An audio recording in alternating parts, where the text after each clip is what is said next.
adik-adik, jumpa lagi dengan Kak Yani dalam minggu ini khususnya untuk kita mau mendengarkan kebenaran firman Tuhan. Nah, mari adik-adik kita siapkan hati kita mau berdoa terlebih dahulu sebelum kita mendengarkan kebenaran firman Tuhan. Kita mau merenungkan dan kita juga mau berdoa supaya Tuhan memampukan kita melakukan firman Tuhan dalam hidup kita setiap hari. Mari kita berdoa. Bapa di surga, di dalam nama Tuhan kami Yesus Kristus, kami bersyukur dalam kasih dan anugerah-Mu. Kami anak-anak-Mu diberikan kesempatan dalam minggu ini lagi untuk kami berjumpa dalam ibadah online. Khususnya saat ini kami mau mendengarkan kebenaran firman-Mu. Roh Kudus, tuntun kami, bimbing kami, berikan kami pencerahan sehingga kami boleh mengerti akan kebenaran firman Tuhan dan kami boleh melakukan dalam kehidupan kami. Terpujilah nama Tuhan kami, dalam nama Tuhan Yesus Kristus, firman Allah yang hidup, kami berdoa. Amin.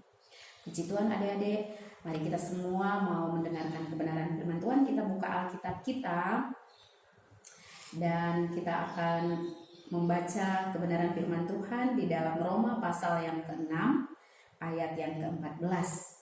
Ya, kita melihat bagian kebenaran firman Tuhan ini. Di sini dikatakan bahwa sebab kamu tidak akan dikuasai lagi oleh dosa, karena kamu tidak berada di bawah hukum Taurat, tetapi di bawah kasih karunia.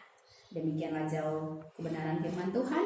Berbahagia setiap anak Tuhan, orang-orang percaya yang mendengarkan firman Tuhan dan melakukannya dalam kehidupannya sehari-hari.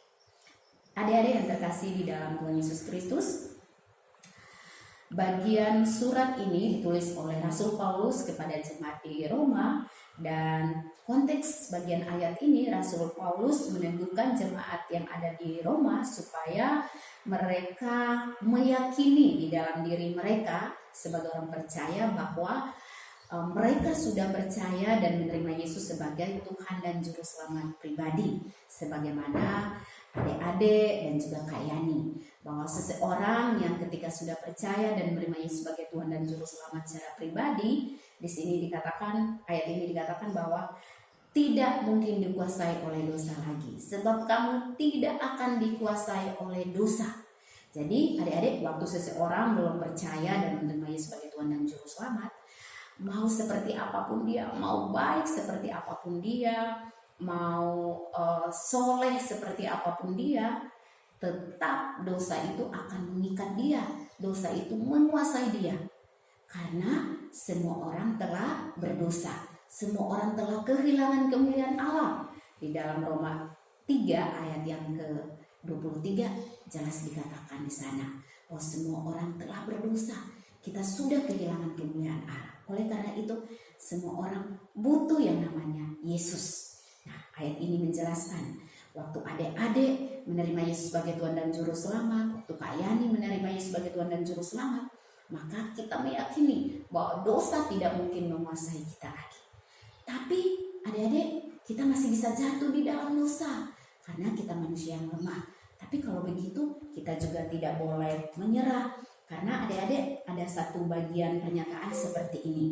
Ada sebagian orang Kristen atau anak-anak Tuhan yang mengaku dirinya orang percaya, dan kadang mereka berdalih, ya saya kan manusia biasa, aku kan cenderung untuk jatuh dalam dosa, aku seringkali lemah gitu, aku kan gak sempurna. Nah, pernyataan-pernyataan ini sebenarnya adik-adik itu pernyataan pembelaan diri. Kenapa? Karena di dalam bagian kebenaran firman Tuhan, khususnya di dalam Yohanes 1 ayat 12, jelas sudah dikatakan di sana bahwa tetapi semua orang yang menerimanya, semua orang yang telah menerima Yesus sebagai Tuhan dan Juru Selamat, di sana dikatakan mereka diberi kuasa. Nah, kakak sudah pernah menjelaskan ya, kuasa yang dimaksud di sini adalah exousia, kuasa yang berasal dari atas, yang datang dari Tuhan. Dan waktu kita mengaku dosa kita merespon, membuka hati menerima Yesus sebagai Tuhan dan Juru Selamat, kuasa itu melingkupi kita, memampukan kita sehingga kita bisa melawan dosa itu. Bahkan di ayat ini juga dikatakan bahwa kita tidak hanya diberikan kuasa, tapi kita ditetapkan menjadi anak-anak Allah ketika kita percaya, membuka hati dan menerima Dia sebagai Tuhan dan Juru Selamat. Bahkan kita memiliki warisan surgawi, yaitu surga menjadi milik kita. Kapan saja kita mati, pasti kita masuk surga. Tapi adik-adik, bukan berarti kalau begitu aku kan sudah percaya pada Yesus nih, udah terima Yesus, aku masih bisa terus berbuat dosa, aku masih bisa jatuh dalam dosa, nggak apa-apa. Toh kan nanti aku mati ke surga. Wah, nggak bisa. Karena adik-adik di dalam Ibrani 10 ayat 26 menjelaskan di sana juga bahwa jikalau kita sudah mengetahui kebenaran, tapi kita masih sengaja untuk berbuat dosa, maka tidak ada lagi pengampunan. Tetapi yang ada adalah kita menyalibkan Tuhan kali yang kedua. Dan lebih baik kita tidak mengenal Tuhan daripada mengenal Tuhan kemudian kita sengaja berbuat dosa. Ya, ada orang yang berpikir seperti itu. Tapi apakah dengan tidak mengenal Tuhan kita akan baik? Enggak baik. Wah, dengan kita tidak mengenal Tuhan sebagai Tuhan dan Juru Selamat, otomatis pasti kita mengalami masalah dalam hidup kita. Mungkin kita masih bisa dikatakan orang baik, tapi belum tentu benar. Tapi adik-adik, kalau orang benar, pasti dia baik. Pasti dalam kehidupannya dia baik. Kenapa? Karena kita sudah dibenarkan oleh Tuhan.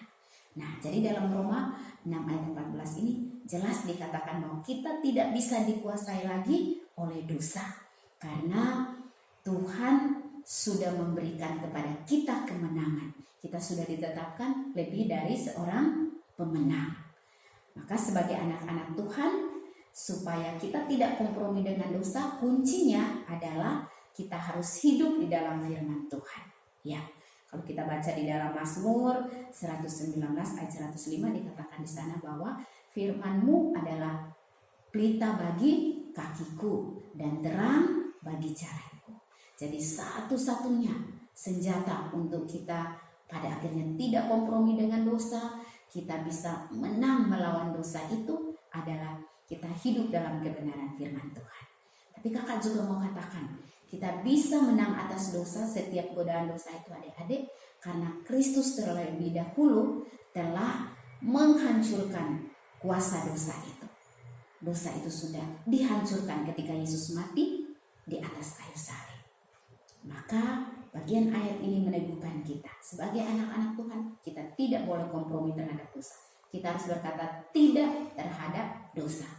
Maka saat teduh pribadi juga sangat penting. Adik-adik harus rajin untuk berdoa, rajin untuk merenungkan firman Tuhan, tapi juga harus mau melakukan firman itu dalam kehidupan sehari-hari.